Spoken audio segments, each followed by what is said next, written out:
Praise the lord. దేవునికి మహిమ కలుగును గాక. ప్రభు నామంలో మీ అందరికీ వందనాలు. అందరు బాగున్నారండి? మీరందరూ బాగున్నారని మేము విశ్వసిస్తున్నాం. ప్రతిదినం మీ కొరకు ప్రార్థన చేస్తున్నాం. ఈ సమయంలో దేవుని వాక్యం వినడానికి మనమందరం మన హృదయాలను సిద్ధపరచుకుందాం. షకీనా మినిస్ట్రీ సంఘ కాపరి పాస్టర్ జి విజయ్ కుమార్ గారు ఈ సమయంలో మనకు వాక్య సందేశాన్ని అందిస్తారు. మనమందరం ప్రార్థనాపూర్వకంగా ఏకీభవించి దేవుని దీవెనలు పొందుదాం.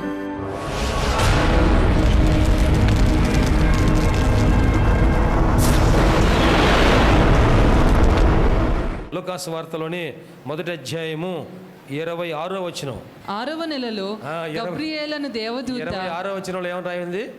6వ నెలలో 26లో 6వ నెల వచ్చిందంట. 6వ నెలలో గబ్రియేలను దేవదూత గలిలయలోని నజరేతను ఊరిలో దావీదు వంశస్థుడైన యోసేపను పురుషునికి ప్రదానము చేయబడిన కన్యక యొద్దకు దేవుని చేత పంపబడెను. గలిలయలోని నజరేతను ఊరిలో ఎక్కడికి వచ్చారంటే దేవదూత? ఏమండి, దేవదూత ఏ ఊర్లోకి వచ్చారు? ఆ ఊర్లో ఎవరున్నారు? యోసేపునకు ప్రధానము చేయబడిన కన్యక యొద్దకు దేవుని చేత పంపబడిన ఆ కన్యక పేరు మరియా. ఇప్పుడు నజరేతులో, గలిలయలోని నజరేతులో మరియా యోసేపు వారు కాపురం ఉన్నారు. యోసేపు దేవురు నజరేతే, మరి దేవురు నజరేతులే. అక్కడ ప్రధానమైంది కానీ ఇంక వివాహము కాలేదు. వారు ఆ ఊర్లో ఉంటే ఇప్పుడు దేవదూత ఎక్కడికి వచ్చారంట? మరియ ఇంటిలోనికి వచ్చాను. దేవునికి స్తోత్రం. కొర్నేలు ఇంటిలోనికి దేవదూత వచ్చాను. దేవునికి స్తోత్రం. హల్లెలూయా. ఆ దేవుని మందిరంలో ధూపం వేచుండగా జకర్యా దగ్గరకు దేవదూత వచ్చాను. దేవునికి స్తోత్రం. మన ఇంటిలోనికి దేవదూత వచ్చును గాక, దేవదూతలు వచ్చుదురు గాక. గమనించారా? ఈ అనుభవాలు మనం కలిగి ఉండాలి. కొర్నేలి ఎల్లప్పుడూ ప్రార్థన చేయొచ్చు ఉండువాడు గనుక ఆ ఇంటిలోనికి దేవదూత వచ్చారు. ఆ కన్యక దేవుని చేత ఏర్పాటు చేయబడింది గనుక ఆ ఇంటిలోనికి దేవదూత వచ్చారు. మనం ఇంత గ్రాండ్ పండగ చేసుకుంటుంటే మనము దేవుని చేత ఏర్పాటు చేయబడిన వారమా కాదా? Yes or no? గట్టిగా చెబుతారా? పండగ శబ్దం చెప్పండి. Yes or no? మనం ఏర్పాటు చేయబడితే మరి మన ఇంటికి దేవదూతలు రావాలిగా. ఏమండి, మన ఇంటికి దేవదూతలు రావాలిగా.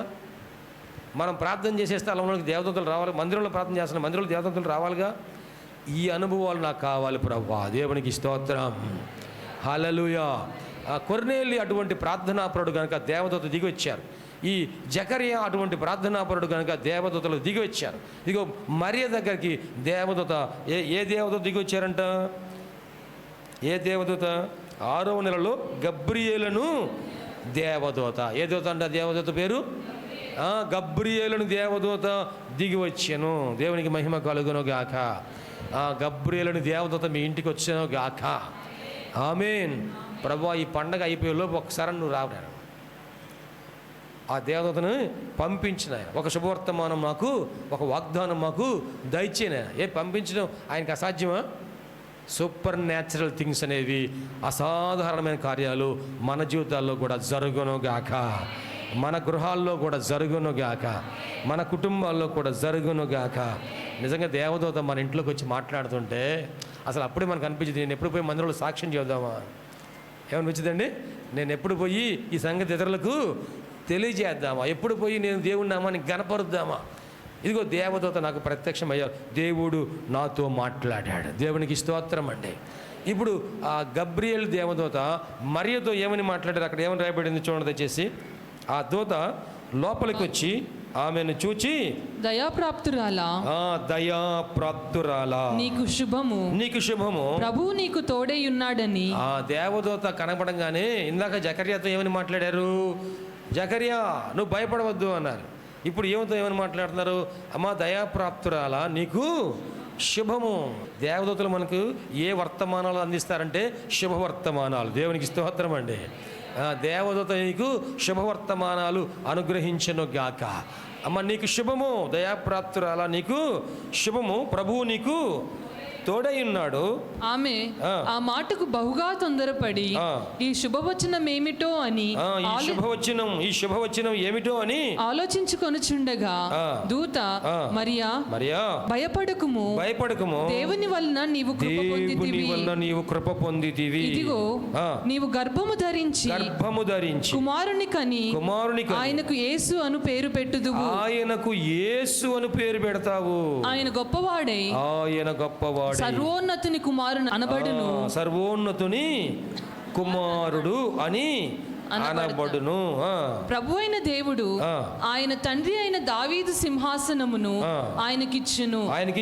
ఆయన యాకోబు వంశస్థులను యుగయుగములు ఏలును. ఆయన రాజ్యము అంతము లేనిదై ఉండును ఆమెతో చెప్పెను. అందుకు మరియా నేను పురుషుని ఎరుగని దానినే ఇదెలాగు జరుగునని దూతతో చెప్పెను. అనగా దూత పరిశుద్ధాత్మ నీ మీదకి వచ్చును. పరిశుద్ధాత్మ నీ మీదకి వచ్చును. సర్వోన్నతుని శక్తి నిన్ను కమ్ముకొనును గనుక పుట్టబోవు శిశువు పరిశుద్ధుడై దేవుని కుమారుడు అనబడును. దేవునికి మహిమ కలుగును గాక. మరియు నీ బంధువురాలు ఎలిజబెత్ కూడా తన వృద్ధాప్యమందు ఒక కుమారుని గర్భము ధరించి ఉన్నది. దేవునికి మహిమ కలుగును గాక. హల్లెలూయా. చూడండి, పరిశుద్ధాత్మ నీ మీదికి వచ్చును. పరిశుద్ధాత్మ నీ మీదికి వచ్చును. సర్వోన్నతుని శక్తి నిన్ను కమ్ముకొనును గనుక పుట్టబోవు శిశువు పరిశుద్ధాత్మ నీ మీదికి వచ్చును. మరియా, నా వైపు చూస్తున్నారా? పరిశుద్ధాత్మ నీ మీదికి వచ్చును అంటే ఇప్పుడు మరియా ఏ అనుభవం కలిగి ఉంది? పరిశుద్ధాత్మతో నింపబడిన అనుభవం కలిగి ఉందా లేదా? Yes or no? గమనించండి, ఈ క్రిస్మస్ సందర్భంలో మనము ఎవరెవరి గురించి చదువుకుంటున్నామో వారందరూ కూడా ఆత్మ అనుభవం కలిగిన వారు, ఆత్మ సంబంధులు. దేవునికి స్తోత్రం అండి. దేవుని ఆత్మ లేనివాడు దేవుని సంబంధి కాడు. ఇక్కడ దేవుని ఆత్మతో అభిషేకించబడ్డారు, దేవుని ప్రత్యక్షతలు పొందినవారు. ఎలిజబెత్ పరిశుద్ధాత్మతో నింపబడింది, మరియా పరిశుద్ధాత్మతో నింపబడింది. జకర్యా దేవుని ప్రత్యక్షత పొందినవాడు, దేవుని దూత ఎదురుగా వచ్చి మాట్లాడారు. అలాగనే మరియ భర్త అయిన యోసేపు గురించి మత్తయి సువార్తలో ఏమని రాయబడింది చూడండి దయచేసి. మత్తయి సువార్తలో 1వ అధ్యాయంలోకి చేద్దాం. 20వ వచనం చూడండి. అతడు ఈ సంగతులను గూర్చి ఆలోచించుకొనుచుండగా. ఏ సంగతులు అంటే 18వ వచనం. యేసుక్రీస్తు జనన విధం ఎట్లనగా ఆయన తల్లి అయిన మరియా యోసేపునకు ప్రదానము చేయబడిన తరువాత వారేకము కాక మునుపు ఆమె పరిశుద్ధాత్మ వలన గర్భవతిగా ఉండెను. ఆమె భర్త అయిన యోసేపు నీతిమంతుడై ఆమెను అవమానపరచునొల్లక రహస్యముగా ఆమెను విడనాడ ఉద్దేశించెను. రహస్యముగా ఆమెను విడిచిపెట్టేద్దాము అని అనుకుంటూ ఉన్న సమయంలోనంట అతడు ఈ సంగతులను గూర్చి ఆలోచించుకొనుచుండగా ఇదిగో ప్రభువు దూత స్వప్నమందు అతనికి ప్రత్యక్షమై. ఎవరంటండి? ప్రభువు దూత. అమ్మ వింటున్నారా?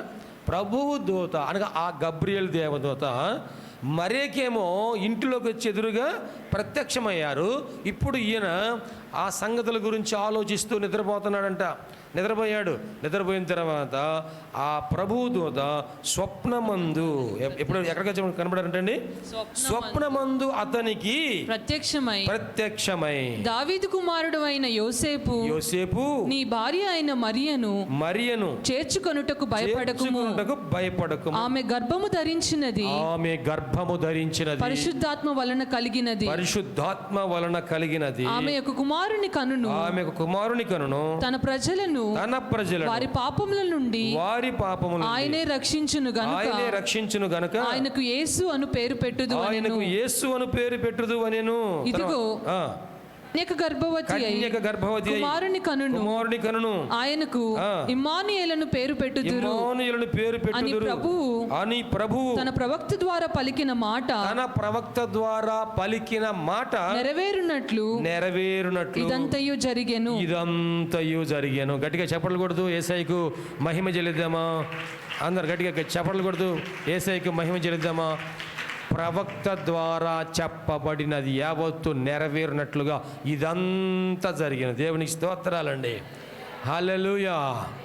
చూడండి, ఇక్కడ మరియ భర్త అయిన యోసేపునకు ఆ ప్రభువు దూత స్వప్నమందు ప్రత్యక్షమాయను. ఇప్పుడు యోసేపునకు కూడాను ఈ ఆత్మ సంబంధమైన అనుభవం ఉందా లేదా? Yes or no? ఏమండి, ఆత్మ సంబంధమైన ప్రత్యక్షత లభించలేదా? మగవాళ్ళకి ఆత్మ సంబంధమైన ప్రత్యక్షత జకర్యాకు ప్రత్యక్షత లభించింది, యోసేపునకు ప్రత్యక్షత లభించింది. అలాగని ఎలిజబెత్ పరిశుద్ధాత్మతో నింపబడింది. అలాగని మరియా దేవుని దూత గబ్రియేలు ద్వారా ప్రత్యక్షంగా మాట్లాడటము, వినటము, చూడటము జరిగింది. అనగా ఈ క్రిస్మస్ దినములలో, ఈ క్రిస్మస్ సందర్భంలో మనం గమనించవలసింది ఏంటంటే, దేవుడు పరలోకము నుండి భూలోకానికి రావటానికి, ఒక నరావతారిగా రావటానికి ఆయన ఎవరిని ఎన్నుకున్నాడంటే ఆత్మ సంబంధులను ఎన్నుకున్నాడు. దేవునికి స్తోత్రం. శరీర సంబంధులను దేవుడు ఎన్నుకోలేదు. శరీర సంబంధులను దేవుడు ఎక్కడ కూడాను వాడుకునేవాడు కానే కాదు. కాబట్టి మనం ఎలాగుండాలి? ఆత్మ సంబంధులముగా ఉండాలి. ఆత్మ సంబంధులు ఎలాగ ఉంటారంటండి? ఆత్మ సంబంధులు ఆత్మ సంబంధమైన విషయముల మీద మనసు పెట్టుతారు. శరీర సంబంధులు శరీర సంబంధమైన విషయముల మీద మనసు పెట్టుతారు. కాబట్టి మన మనసు ఇప్పుడు దేని పెట్టుకోవాలి? మనం దేని పెట్టుకోవాలండి? ఆత్మ సంబంధమైన విషయముల మీద మనము మనసు పెట్టుకోవాలి. దేవునికి మహిమ కలుగును గాక. అలాగే లూకాసు వార్త 2వ అధ్యాయము 25వ వచనం. యెరూషలేమునందు సిమియోను అను ఒక మనుషుడుండెను. అతడు నీతిమంతుడును భక్తిపరుడునై ఉండి ఇశ్రాయేలు యొక్క ఆదరణ కొరకు కనిపెట్టువాడు. పరిశుద్ధాత్మ అతని మీద ఉండెను. అతని మీద ఉండెను. అతడు ప్రభువు యొక్క క్రీస్తును చూడక మునుపు మరణము పొందడని అతనికి పరిశుద్ధాత్మ చేత బయలుపరచబడి ఉండెను. ఆత్మవశుడై అతడు దేవాలయంలోనికి వచ్చెను. అంతటా చాలా మీకు గమనించండి, యెరూషలేములో నీతిమంతుడైన భక్తిపరుడైన ఒక మనుషుడు ఉన్నాడు. అతని పేరు సిమియోను. ఈ సిమియోను గురించి మనం తెలుసుకుంటే అతని గురించి ఏమని రాయబడిందంటే, అతని మీద పరిశుద్ధాత్మ ఉండెను. దేవునికి మహిమ కలుగును గాక. అతని మీద పరిశుద్ధాత్మ ఉండెను. నా మీద పరిశుద్ధాత్మ ఉన్నాడు లేదనేది నాకు తెలిసిద్ది. Yes or no? అలాగే నీ మీద కూడా పరిశుద్ధాత్ముడు ఉన్నాడో లేదో నీ చుట్టుపక్కల ఉన్న వారికి తెలిసిద్ది. ఎందుకంటే ఎవరి మీద పరిశుద్ధాత్మ దేవుడు ఉంటాడో వారు ఆత్మ సంబంధమైన కార్యాలు చేస్తారు. దేవునికి స్తోత్రాలండి. వారి జీవితాల్లో అసాధారణమైన కార్యాలు దేవుడు జరిగిస్తాడు, అద్భుతాలు జరిగిస్తాడు, మహిమ కార్యాలు జరిగిస్తాడు. దేవుడు గొప్ప కార్యాలు వారి జీవితంలో జరిగిస్తాడు. ఈ సిమియోను చాలా వృద్ధాప్యంలో ఉన్నాడు. ఆయన చాలా నీతిమంతుడు, భక్తిపరుడై ఉన్నాడు. లేఖనంలో గమనించినట్లయితే పరిశుద్ధాత్మ దేవుడు అంట ఆయనకి ఏమని బయలుపరిచాయంటే, అతడు ప్రభు యొక్క క్రీస్తుని చూడక మునుపు మరణము పొందడని అతనికి పరిశుద్ధాత్మ చేత బయలుపరచబడి ఉండెను. ఆత్మవశుడై అతడు దేవాలయంలోనికి వచ్చాను. ఎలాగొచ్చాయంటే అతడు ఆత్మవశుడై వచ్చాను. దేవునికి మహిమ కలుగును గాక. మనం కూడా దేవుని మందిరంలో ఎలాగ ఉండాలి? ఆత్మవశులమై ఉండాలి. ఆత్మతో నింపబడితేనేమో ఆత్మవశులముగా ఉంటాం. అర్థమైందా? ఆత్మతో నింపబడితే ఆత్మవశులముగా ఉంటాం. నిద్రమత్తుతో నింపబడితే ఎలాగుంటాం? ఏమండి, నిద్రమత్తుతో అంటే ఎలాగుంటాం?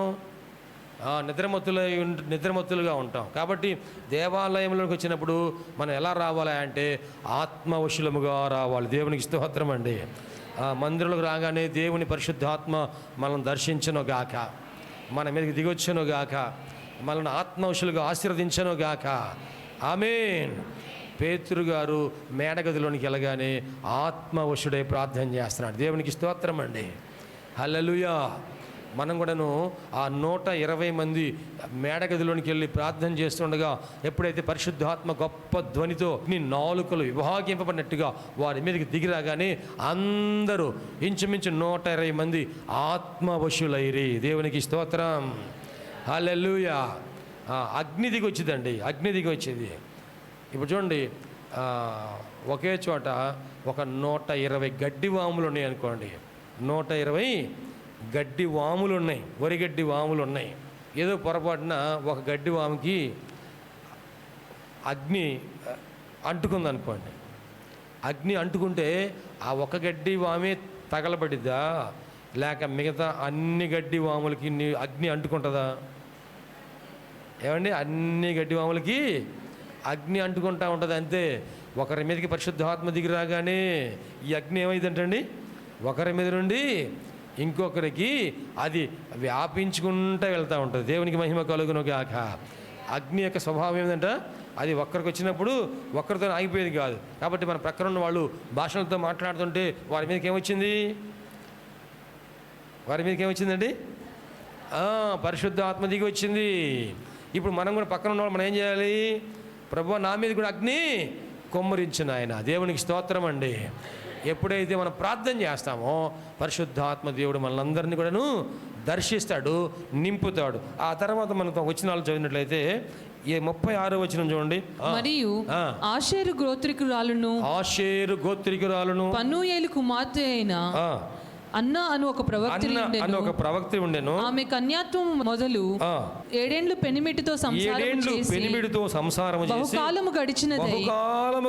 84 సంవత్సరములు విధవరాలై ఉండి 84 సంవత్సరాలు విధవరాలై ఉండి దేవాలయం విడువక ఉపవాస ప్రార్థనలతో రేయింబగలు సేవ చేయుచుండెను. ఆమె కూడా ఆ గడియలోనే లోపలికి వచ్చి దేవుని కొనియాడి యెరూషలేములో విమోచన కొరకు కనిపెట్టుచున్న వారందరితో ఆయనను గూర్చి మాట్లాడుచుండెను. అంతట వారు ప్రభు ధర్మశాస్త్రము చొప్పున సమస్తమును తీర్చిన పిమ్మట గలిలయలోని నజరేతను తమ ఊరికి తిరిగి వెళ్ళిరి. ఆమేన్. దేవునికి స్తోత్రం చేద్దామా. చూడండి, ఇక్కడ ఒక ప్రవక్త్రి గురించి రాయబడింది. ఆమె పేరు అన్న. అన్న వేరు, అన్న వేరు. ఏమండి, ఈమె పేరు అన్న. పాత నిబంధనలో నా పేరు అన్న హెచ్ఏ కదా. ఈమె పేరు అన్న. ఇక్కడ ఈమె ఎవరు అంటే ఆషేరు గోత్రికురాలు. ఆమె కన్యాత్వం మొదలు 7 ఏండ్లు పెనిమిడితో సంసారం చేసింది.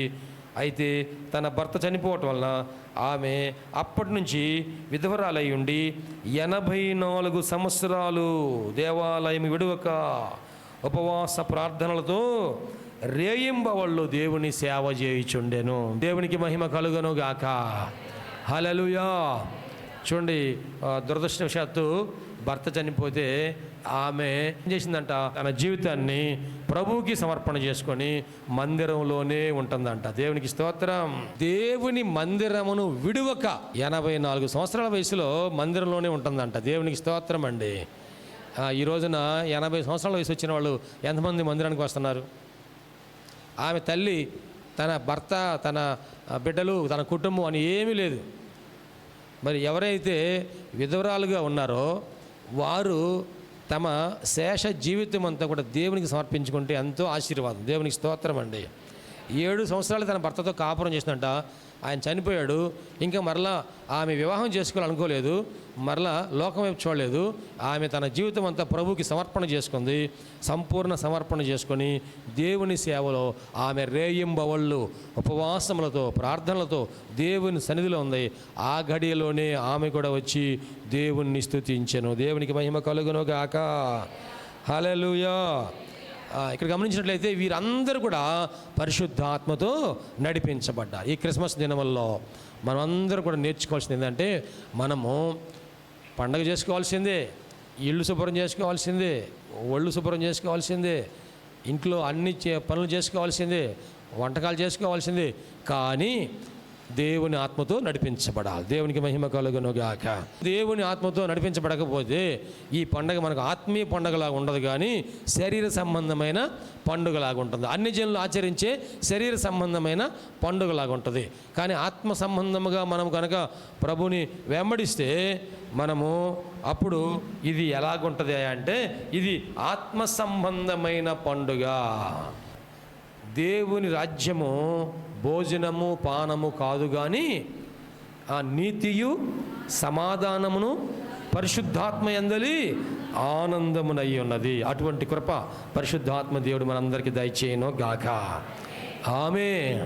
మరి దేవుని ఆత్మ చేత దేవుడు బయలుపరిచి, దేవుడు సేవా దర్శనమిచ్చి ఆ సేవా దర్శనంలో ఆయన పిలుపులో మనల్ని నడిపిస్తున్నాడు కనుక ఈ షకీనా మినిస్ట్రీస్లో గడిచిన 14 సంవత్సరాలు కూడా ప్రభు తోడుగా ఉండి నడిపించి అంచెలంచెలుగా ప్రభు మనలను ఆశీర్వదించి అభివృద్ధిపరిచి నేడు ఈ స్థితిలోనికి వచ్చి నడిపించినందుకు దేవునికే మహిమ కలుగునుగాక.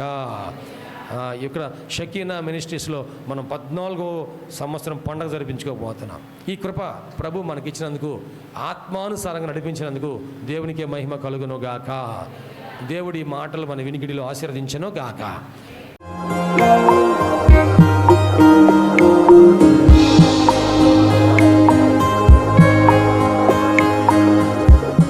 ప్రభునందు ప్రియ దేవుని బిడ్డలారా, ఎంతవరకు దేవుని వాక్యం విన్నందులకు ప్రభునామమున వందనాలు తెలియజేస్తున్నాం. మనం అందరం ప్రార్థనలో ఏకీపిద్దాం. తలలు వంచి కనులు మూసుకొని ప్రార్థనలో ఏకీపిద్దామండి. ప్రార్థించుకుందాం. మహోన్నతుడైన దేవ, పరిశుద్ధుడైన మా ప్రభువా, నీ పరిశుద్ధమైన పాదములకు వందనాలు. ఇదిగో నాయనా, ఈ వాక్యము ద్వారా మాతో మీరు మాట్లాడినందుకు వందనాలు ప్రభువా. అవును, నువ్వు సజీవుడైన దేవుడివయ్యా, మాట్లాడే దేవుడవు ప్రభువా. ఈ వాక్యం మా హృదయంలో పదిలిపరుచుకుంటూ సహాయం చేయండి. సంపూర్ణమైన మారు మనసు మాకు దయచేయండి. పాప క్షమాపణ అనుభవం మాకు దయచేయండి. రక్షణ ఆనందం మాకు దయచేయండి ప్రభువా. ఈ అనారోగ్యములు, బలహీనతలు, సమస్యలు, శోధనలు, సైతాను ఆటంకాలు అన్నీ కూడా యేసుక్రీస్తు నామములో తొలగించండి నాయన. పరిశుద్ధాత్మ దేవ, మీ కార్యం జరిగించండి అయ్యా. మీరు మాకు తోడుగా ఉండి దీవించండి. మమ్మల్ని, మా కుటుంబం జ్ఞాపకం చేసుకోండి. మా బిడ్డలు మీరు ఆశీర్వదించండి ప్రభువా. మా కుటుంబంలో రక్షణ ఆనందం సంపూర్ణంగా దయచేయండి. ఎటువంటి అవసరాలను మీకు తెలుసునైనా ప్రతి అవసరతలో కూడా మాకు సహాయం దయచేయండి. అన్ని విషయాలు కూడా మీరు దీవించండి. ఈ టీవీ ప్రోగ్రాం చూసిన ప్రతి ఒక్కరిని పేరు వరుసన మీరు దీవించి రక్షించి మీరు అక్కడ కొరకు సిద్ధపరచండి. మంచి భవిష్యత్తును వారికి దయచేసి మీ కృపలో మీరు వర్ధల చేయమని నీకే సమర్పణ చేసుకుంటూ యేసయ్య పరిశుద్ధ నామములో స్తుతించి ప్రార్థించి వేడుకుంటున్నాము తండ్రి. ఆమేన్. తండ్రి, కుమార, పరిశుద్ధాత్మ త్రియేక దేవుని దీవెన తోడుగా నడిపించను గాక. ఆమేన్, ఆమేన్, ఆమేన్. మీ అందరికీ ప్రభునామన వందనాలు. దేవుడు మిమ్మల్ని దీవించను గాక. ఆమేన్. ప్రభునందు ప్రియమైన సహోదరి సహోదరులందరికీ షకీనా ప్రార్థనా మందిరం తరపున హృదయపూర్వక వందనాలు తెలియజేస్తున్నాం. దేవుని కృప వలన 2012వ సంవత్సరంలో 350 గజముల స్థలంలో ఈ మందిరం నిర్మించుకోవడానికి ప్రభు కృపించారు. 2016వ సంవత్సరంలో నూతన స్థలం 180 గజముల స్థలం తీసుకోవడానికి ప్రభు సహాయం చేశారు. ఈ సమయంలో ఈ స్థలం అంతట్లో కూడాను మందిరం నిర్మించుకోవడానికి ప్రభు ఏర్పాటు చేసి ఉన్నారు కనుక ఈ మందిర నిర్మాణం, పాత మందిరం తీసివేసి నూతన మందిర నిర్మాణం కార్యక్రమం ప్రారంభించబడిందని దయచేసి ఈ మందిర నిర్మాణం కొరకు మీరు అందరూ ప్రార్థన చేయాలని, ప్రేరేపించబడిన వారందరూ కూడాను ఈ మందిర నిర్మాణంలో 106 అడుగుల పొడవు, 45 అడుగుల వెడల్పు కలిగిన ఈ స్థలం అంతట్లో మందిర నిర్మాణం స్లాబ్ వేయటం జరుగుతుంది కనుక దయచేసి ప్రేరేపించబడిన వారందరూ కూడా మీ ఆర్థిక సహాయ సహకారాలు అందించి ప్రార్థించి మీరు దీవించబడాలని ప్రభునామమున మనవి చేస్తున్నాం. ఈ స్క్రీన్ మీద చూపించబడుతున్న నంబర్కు మీరు ఫోన్పే కానీ, గూగుల్ పే కానీ, లేక మా అకౌంట్ నంబర్కి మీరు కానుక పంపించి సహాయం చేయాల్సిందిగా కోరుతున్నాం. లేక మీరు ప్రత్యక్షంగా వచ్చి ఈ మందిర నిర్మాణ కార్యక్రమాన్ని చూసి మీరు కానుక అందించి దీవించబడాలని ప్రభునామమున మనవి చేస్తాం. ప్రభు మనందరికీ తోడుగా ఉండి ఆశీర్వదించును గాక. ఆమేన్. షకీనా ప్రార్థనా మందిరము దేవుని యొక్క దర్శనములో దేవుని కృప వలన 2012వ సంవత్సరము మే నెల 1వ తారీఖున ప్రతిష్ఠ చేయటం జరిగింది. ఈ మందిరములో దేవుని ఆరాధించుటకు విచ్చేసిన వారు ఆత్మరక్షణ, శరీర స్వస్థత, వారి జీవితంలో ఆశీర్వాదాలు పొందుకుంటూ ఉన్నారు. ఉపవాస ప్రార్థనలో అభిషేకించబడి దేవుని ఆత్మతో ఆరాధించుచున్నారు. అనేక మంది పరిశుద్ధాత్మతో నింపబడుచున్నారు. దురాత్మ బంధకములతో బంధించబడిన వారు సాతాను బంధకాల నుంచి విడిపించబడి ఆశీర్వాదం పొందుతూ ఉన్నారు. రక్షణ లేని వారు బాప్తిసం పొంది రక్షణ ఆనందాన్ని అనుభవిస్తూ ఉన్నారు. ఈ మందిరంలో చేయబడుచున్నటువంటి ఉపవాస ప్రార్థనలు, అభిషేక ఆరాధనలో అనేక మంది దీవించబడుతూ ఉన్నారు. ప్రియ స్నేహితులారా, మీరును సమస్యల్లో సతమతమవుతున్నారా? వ్యాధి బాధలతో పీడించబడుతున్నారా? నెమ్మది లేక బాధపడుతున్నారా? రండి, షకీనా ప్రార్థనా మందిరంలో ఆరాధనలో ఏకీభవించండి. ప్రభు మీకు సహాయం చేయగలరు. ప్రతి నెల 2వ శనివారము షకీనా ప్రార్థనా మందిరంలో సంపూర్ణ రాత్రి ఉపవాస ప్రార్థన ఏర్పాటు చేయబడింది. ఈ ఉపవాస ప్రార్థనలో అనేక మంది ఆత్మతో అభిషేకించబడుతున్నారు. అనేక మంది ఆత్మ వరములతో నింపబడుతున్నారు. దురాత్మ బంధకముల్లో ఉన్నవారు విడిపించబడుతున్నారు. దేవుని యొక్క ఆశీర్వాదాలు పొందుకుంటున్నారు. అనారోగ్యంతో ఉన్నవారు స్వస్థపరచబడుతూ ఉన్నారు. ఈ సందేశం మీకు ఆశీర్వాదకరంగా ఉందని నమ్ముచున్నాం. మీ ప్రార్థన అవసరతలకు మరిన్ని వివరములకు సంప్రదించవలసిన మా address pastor G Vijay Kumar గారు, షకీనా ప్రార్థనా మందిరం, శారదా కాలనీ 32వ లైన్, రెడ్డిపాలెం రోడ్, గుంటూరు. మా ఫోన్ నెంబర్స్ 9963242497 మరి ఒక నెంబర్ 8885539777. షకీనా ప్రార్థనా మందిరములో ఆదివారపు ఆరాధనకు మా ఆహ్వానం. అనారోగ్యంతో బాధపడుచున్నారా? దురాత్మలతో పీడింపబడుచున్నారా? పాపపు అలవాట్లు మానలేకపోవచ్చున్నారా? కుటుంబ సమస్యలతో కృంగిపోవచ్చున్నారా? భవిష్యత్తు గురించి భయపడుచున్నారా? షకీనా ప్రార్థనా మందిరానికి ఇదే మా ఆహ్వానము. రక్షణానందం పొందడానికి, ఆరోగ్యము ఆశీర్వాదము పొందడానికి, పరిశుద్ధాత్మ అభిషేకం పొందడానికి, ప్రభువు రాత్రి వరకు సిద్ధపడట కొరకు ఆదివారం ఉదయం 7:30 గంటలకు షకీనా ప్రార్థనా మందిరంలో జరుగు ఆరాధనకు అందరికీ ప్రేమపూర్వక ఆహ్వానము.